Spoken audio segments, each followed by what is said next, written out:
I certainly appreciate everyone who stepped up to the plate to fill in for the sweet psalmist of Solid Rock. I was told at 2 a.m. that she had a stomach bug, and I told her that that was no excuse, that I'd be preaching on slacking today. And she reminded me that a heart attack was no excuse either, so I'm gonna leave that one alone. Many years ago, I sat across the table from a gentleman from one of the communist bloc countries. His name was Stephen. And he explained to me that he had escaped. Now, this was during communism, that he had escaped to come over here and study to be a pastor, and he was going to have to sneak back into his own country and start a church. And he told me that if you came to the border of his country, that guards would stop you and ask you 2 questions. Do you have a gun? And do you have a Bible? And if you had either one of them, you were going to prison, if you were lucky. The reason they asked those questions, both are very powerful weapons. The Bible even much more so. Both have been used to obtain freedom. In the Revolutionary War, that was used to obtain our freedom physically, and the Bible is used to obtain our spiritual freedom. Unfortunately, we live in a land now where both are hated. Our new, and I'm not being political, I'm just telling the truth, okay? I don't care what affiliation you have. I'm going to tell you what the truth of the matter is. Our new governor wants to outlaw guns from law-abiding citizens. And there's a reason when a government wants to do that. They're getting ready to do something awful to you. And if successful, which she won't be, no doubt she'd go after the churches as well. I remember some years ago, the other governor tried that. During COVID, he ordered the churches to close. Ordered them to close. While leaving liquor stores and strip joints open. Soon as he said that, I knew something wasn't right. You know. And he claimed both of those were a necessity. All right, well, okay, that's fine. But another very unpopular statement, but I need to get back to making unpopular statements. I haven't done one in a while. COVID was a test run for the one world government. You need to understand that. Oh, it was a disease, but they seized the moment to try to make that happen. And thank God there was enough people to stand against that they weren't able to pull it off. Solid Rock never missed a service. We had a few outdoor services. We had a few clandestine services over at the school. And finally, the Lord just spoke to my heart and said, you need to come back in here. So I called the sheriff. And I said, are you going to come get me or not? I'm opening the church up. And he said, oh, I've told my people to stay away from Solid Rock. I don't know what that meant, and I didn't ask him, okay? I didn't want to know. But we never missed a service, and we were taken good care of. But the Bible is full of examples of people that were faced with either obeying God or obeying the government. And if the Lord tarries, we're going to be faced with that here. We already have to some extent, but I'm talking about on a grander scale. And so Daniel chapter 3 is one of the best examples that I know of to set the precedent for how we are to conduct ourselves. There were 3 teenage boys that were taken, they were Jewish, they were taken from their homeland into Babylon. most of you do not know their original names, though it is in the Bible. Their names were Hananiah, Mishael, and Azariah. But most people know them as Shadrach, Meshach, and Abednego. Now, the reason that their names were changed, their original names were Jewish names with a spiritual connotation, but when they were taken into Babylon, they were given names that gave a compliment to the many gods that they worshipped during that day. And so that was a huge insult to a young Jewish man to have their identity ripped from them, but it did not discourage them. They held their ground. They were taken from their family. They lost everything, but yet they kept their godly integrity. And now on top of that, while they are part of Babylon, and they had even risen to places of authority, oddly enough, the Babylonian king gave his enemies positions, and I guess that's a matter of keeping your enemies closer than your friends. But Nebuchadnezzar was a narcissist. He was a big baby. He loved himself. He thought the universe, rotated around him, and he was cruel. And here in chapter 3 of Daniel, Nebuchadnezzar the king made an image of gold, whose height was 80 cubits and the breadth thereof 6 cubits. That is a statue that is 90 feet tall and 9 feet wide, made out of gold. Now it's said that he set it up in the plain of Dura in the province of Babylon. May I say to you, had he set that up in Hogtown, it would have disappeared overnight. We wouldn't be reading Daniel chapter 3. Somebody would have stole that bad boy and took it out. Then Nebuchadnezzar the king sent to gather together the princes, the governors, the captains, the judges, the treasurers, the counselors, the sheriffs, and all the rulers in the province to come to the dedication of this image which Nebuchadnezzar the king had set up. This was his pet project. So he called everybody that was anybody in the entire realm to come to the dedication of this statue. Then the princes, the governors, and captains, and judges, and I don't know why it does this again, the treasurers, the counselors, the sheriffs, and all the rulers of the provinces were gathered together into the dedication of the image that Nebuchadnezzar the king had set up, and they stood before the image that Nebuchadnezzar had set up. So all of these people were standing in front of that giant statue.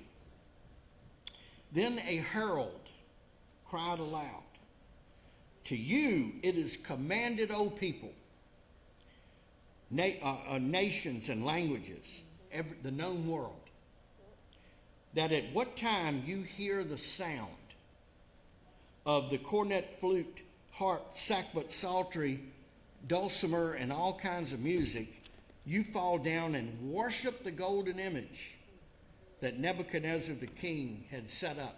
This was his test run to see how much authority that he had over the people. And like any good despotic ruler, he used fear and not love. And so what he's getting ready to tell them scared the entire province to death, to where they would be more than glad to obey the government in order to survive. Because the next thing that the herald told them was, "Whosoever falleth not down and worship shall the same hour be cast into the midst of a burning fiery furnace." That's awful. It was an instant sentence. You had no trial. You had no defense. They were going to take you and throw you into a burning fiery furnace the very hour that you refused to bow down and worship the golden statue that Nebuchadnezzar had put up there. So therefore at that time when all the people heard the sound of the cornet, flute, harp, sackbut, psaltery, and all kinds of music, all the people and the nations and the languages fell down and worshiped the golden image that Nebuchadnezzar the king had set up. That was just about everybody in the realm that went along with it. Wherefore at that time certain of the Chaldeans came near and accused those Jewish young men. They spoke and said to King Nebuchadnezzar, "O king, live forever." Oh, please. You know, that's their normal greeting that they would give, knowing that the king was not going to live forever, but that was an expression that they used. And listen to what they say. They try to butter him up to get their way. The Chaldeans were jealous of the Jews. They hated them because they were given positions of authority. They were young men of integrity. They loved the Lord, on and on and on, all the things that would make a Chaldean mad.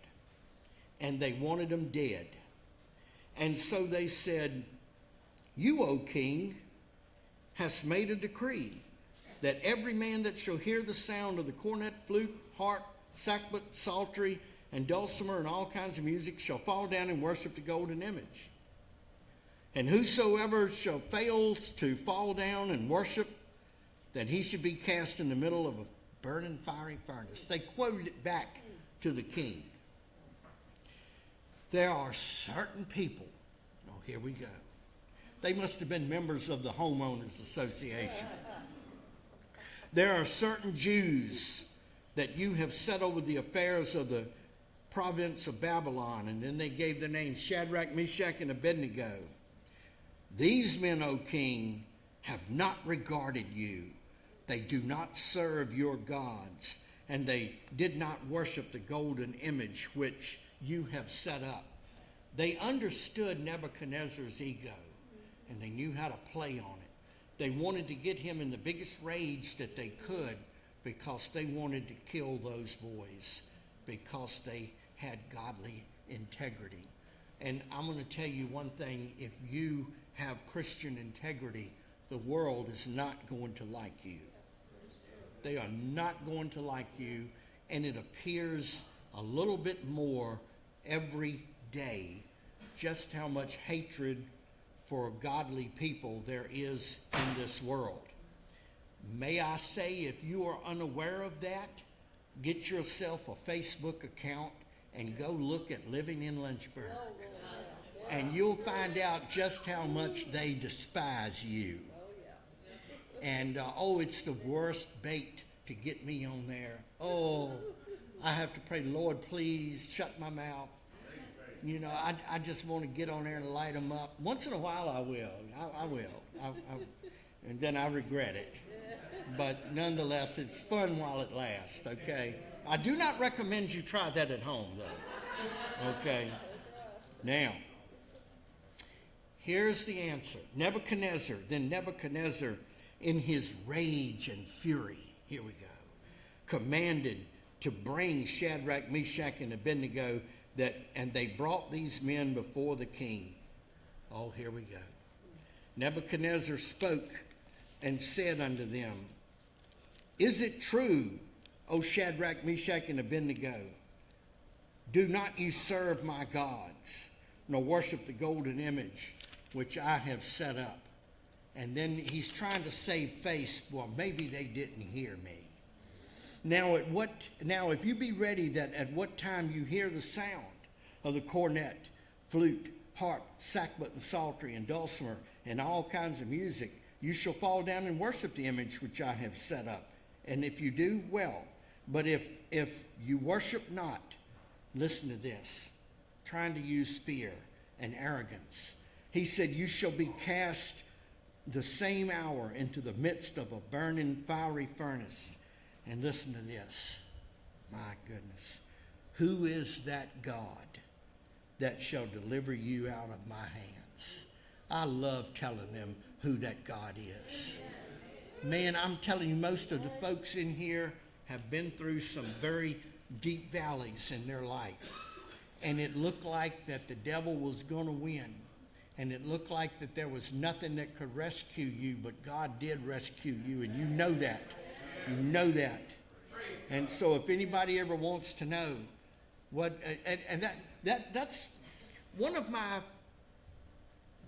favorite hobbies. And God bless them. But I like to watch a doctor's mouth drop open and go, I don't understand that. Amen. How can that be? And I've seen that with a whole lot of y'all. Amen. A whole lot of y'all ought to be dead. Amen. You know, and there you sit. And I love it when they do that, and then you can tell them about Jesus. You can tell them about what God did for you. Now, thank God there are some Christian doctors out there that do believe. But a lot of them are stuck on the science, and they do not understand that God is the God of miracles. Now, next week, we're going to have a very special service, and it's going to be called the House of Miracles. Didn't get to do it because I was in the hospital at the time. Didn't get to celebrate our 33rd anniversary. We're going to do that next week. So come if you want to hear about miracles, and if you want to hear what God is it that can deliver you out of the hands of the devil, we'll tell you all about it. Amen. All right. So Nebuchadnezzar thought, got them now. They're teenagers. They're terrified. They're far away from home. They have nobody. They'll back down and do what I tell them to do, and I'll save face. Now, you know, when he brought them in there and questioned them, he had all of his court with him. They were all of his lords and all of his princes and all of them. They were standing there listening. And that's why he was so arrogant, and he wanted to watch these boys shake with fear. But Shadrach, Meshach, and Abednego answered and said to the king, O Nebuchadnezzar, we're not careful to answer you in this matter. If it be so, our God, whom we serve, is able to deliver us from the burning fiery furnace, and he will deliver us out of your hand, O king. Can you imagine? Boy, that was something for these boys to tell a king that. But if not, even if he won't, be it known unto you, O king, we will not serve your gods, nor worship the golden image which you have set up. All of your Christian life, you're going to be approached by the world to worship their gods, to bow to their golden image in whatever form or fashion they come to you with. And it'll be mighty tempting for you to go along with what's going on just so they'll shut up and leave you alone. I know everybody's thought of that before. Well, if I just do this one time, they'll shut up and leave. No, they won't. They'll get worse. You got to make your stand as a child of God for what is right. You got to make a stand. If you don't, nobody else will. And it really grieved me over the years to see a lot of people go along with the world just so they will not get picked on or laughed at or accused or threatened or whatever. And it's time that we stop doing that. That's why we're not having revival in this nation like we ought to. That's why we're having a lot of problems in this nation. That's why there are a lot of people in office that are absolute idiots, because the church won't stand up and go, no, we don't want that. And you need to make a stand.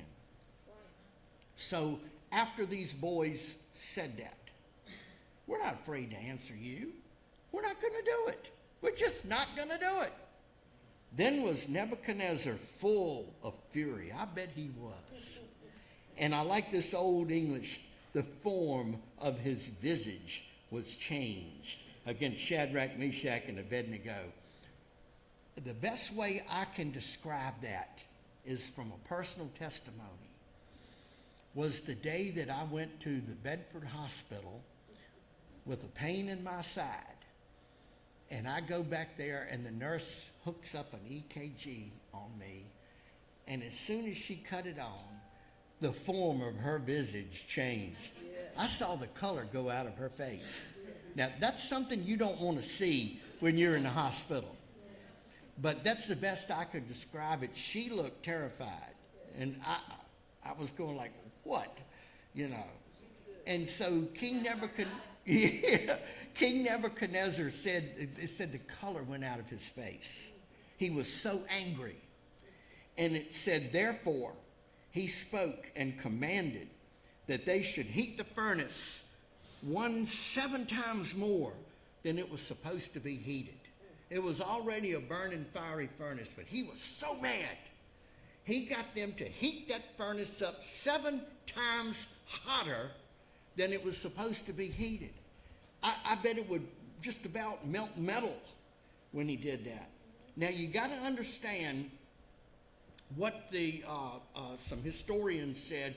It was like a square box made out of rock or concrete, something like that. I don't think they had concrete, but it was made out of a very durable material, and it had a big fire pit in the bottom, and it had a ladder going up the side that you would toss stuff over, like people. And they had a big window and some seats at that window where King Nebuchadnezzar and some of his entourage could sit and watch people burn up like they're watching a movie. Now that's cruel, that's mean. And so he had that set up to kill people that disobeyed him. All right. So he wanted them to heat that bad boy up 7 times hotter. And he commanded the most mighty men that were in his army to bind Shadrach, Meshach, and Abednego and to throw them into the burning fiery furnace. Why? Because it was so hot they couldn't go up the ladder. It was that hot. They couldn't hardly make it up the ladder. And it said these 3 men were tied up in their coats and hosen and hats. They even put the hats back on them. Isn't that awful? And their other garments. And they were cast into the midst of a burning fiery furnace. And because the king's commandment was urgent, the furnace exceedingly hot, the flame of fire killed those men that tied up Shadrach, Meshach, and Abednego. They died throwing them into the burning fiery furnace. It was that hot. Now, here he's going down there and sit and watch through his window, the entertainment. And he's hoping that it'll instill fear in everybody else when they see what he did. And these 3 men, Shadrach, Meshach, and Abednego, fell down, bound into the midst of the burning fiery furnace. Now, before we go any further, I want y'all to know that the Lord is always going to be with each and every one of y'all. You don't need to fear what a government will do to you. You don't need to fear what somebody will do to you. God sends his angels a lot of times to walk around us and be with us as we go. And a lot of y'all probably have a bunch of them around you. And some of y'all ought to have more around you. And God is going to take care of you. If you are one of his, he knows where you are. Every moment of the day. He knows your thoughts. He knows what you say. He can send some help. And here we see it right here. Because they made a stand for God, God rewarded them. You make a stand for God, God will reward you too. Then Nebuchadnezzar, the king, was astonished. I like that. And he got up out of his chair, rose up in haste, and spoke and said to his counselors, "Did we not throw 3 men bound into the midst of the fire?" And they answered and said, "True, O king." Oh, and he answered and said, "I see 4 of them. I see 4 men loose, walking in the midst of the fire, and they have no hurt. And the form of the 4th is like the Son of God." I believe that, I know some scholars like to argue that it was angels. I believe Jesus went to that one. I believe he personally went in there and walked around with them boys. Now, it didn't say they were spared from being thrown in the fire. Doesn't say that anywhere in here. It doesn't say that you will be spared from the fiery trial that you may go through. And some of you are in one right now. You feel about like you were thrown into a burning fiery furnace. It's about the same thing, and I do understand that. We all have those moments and seasons in our life. But what it does say is that somebody will walk with you through it. That in here we see the Son of God walking through that fire. And you know what? The only things that burned up, a lot of people don't talk about this, were the ropes they used to tie them with. That's the only thing that burned up. And if you put your trust in God, the things that bind you and hold you down will burn up, but you won't. That's something to remember. And so here he's getting ready to change. The king is going to change his tune, because he saw who that God was that could deliver them boys out of his hands. And it scared him to death, because he saw that God walking in the middle of that furnace with them boys. Walking around in the furnace. Wow. Think about that. So, Nebuchadnezzar came near to the mouth of the burning fiery furnace, and listened to him change his tune. And he spoke and said, Shadrach, Meshach, and Abednego, you servants of the Most High God. Oh, I love that. I love that. Come forth. And it said, and come here. And so Shadrach, Meshach, and Abednego came forth of the midst of the fire. And look who all saw it. The princes, the governors, the captains, the king's counselors being gathered together saw these men, upon whose bodies the fire had no power. And let me tell you something. You walk with God, and the fires of this world will have no power over you at all. It really won't. The devil makes a noise. That's what he does. And he's hoping that noise will scare you. But you pay no attention to that. And you keep trotting forward for the Lord. And it will have no power over you. Neither was a hair of their head singed. Now that's an amazing stunt. Because I don't know how many of y'all know how easy it is to burn human hair. Confession time. When I was the ripe old age of 18, I worked in a laboratory making eyeglass lenses for a very famous company here in Lynchburg. I had a lot of great technical jobs when I was very young. I smoked back then. Everybody in the place, we all smoked. If you didn't smoke, you didn't want to work there. And everybody had gone to lunch one day, and I ate my lunch in the laboratory. Well, being a nicotine addict, after I ate my lunch, I wanted a cigarette. Now, I know this is on TV, but might as well tell the truth. And so I had one of those, but I didn't have nothing to light it with. I looked around, and there were no matches, there was no lighters, but there was a Bunsen burner. So I took the striker and striked that bad boy, and the gas flame went up. And I forgot that I had hair down my back then. And so I leaned forward with that cigarette in my mouth over that Bunsen burner, and my hair flipped over and caught on fire. I was dancing a jig in the floor trying to put it out. And after I put it out, I sat down and I finished that cigarette. And I realized that I needed to quit smoking.